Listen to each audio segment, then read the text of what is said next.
অন্তর্বর্তী সরকার বৈষম্য বিরোধী দাবি করে নিজেরাই বৈষম্য করছেন। আমাদেরকে তারা ডাকেননি, আমরা তাদের ডাকের অপেক্ষায় ছিলাম। আমরা আসার পর সংবাদ সম্মেলন করে আমরা তাদের কাছে কিছু প্রস্তাবও তুলে ধরেছিলাম, কিন্তু তারা বৈষম্য করেছেন।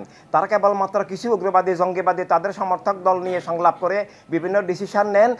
তারা রাজনৈতিক দলের সাথে বৈষম্য করছেন এবং এটা তাদের পক্ষপাতদুষ্ট আচরণ। আমরা সেটার নিন্দা জানাচ্ছি এবং তাদের মাধ্যমে যে আসলে সুষ্ঠু নির্বাচন গণতন্ত্র প্রতিষ্ঠা হওয়া সম্ভব নয়, তারা তাদের এই বৈষম্যের মাধ্যমে সেটাই প্রমাণ করে দিয়েছেন। অন্তর্বর্তী সরকার আছেন, তাদের দিক থেকে আমরা হতাশ, কারণ তারা পক্ষপাতদুষ্ট হয়ে গেছেন। তাদের উপদেষ্টা পরিষদের মধ্যে জঙ্গিবাদী দলের নেতা আছেন এবং নির্বাচন কমিশনের যারা এখন আছেন তারাও আমরা দেখতে পেয়েছি যে তাদের ইতিহাস, তারাও জঙ্গিবাদী দলের সমর্থক। সেভাবে আমরা অত্যন্ত আতঙ্কিত আগামীতে সুষ্ঠু নির্বাচন হয় কিনা, কারণ সুষ্ঠু নির্বাচনের জন্য অন্তর্বর্তী সরকার এবং নির্বাচন কমিশন নিরপেক্ষ, পক্ষপাতমুক্ত এবং সব রাজনৈতিক দলের অধিকার স্বাধীনতা স্বীকার করতে হবে।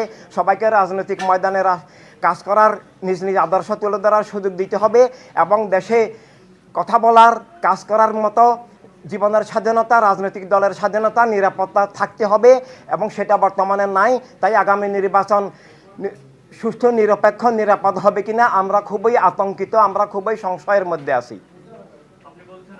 কোন রাষ্ট্রে সরকার আছে, জঙ্গিবাদী সরকার, উগ্রবাদী সরকার, সাম্প্রদায়িক সরকার, মানবাধিকার বিরোধী সরকার, স্বৈরাচারী সরকার, অনির্বাচিত সরকার।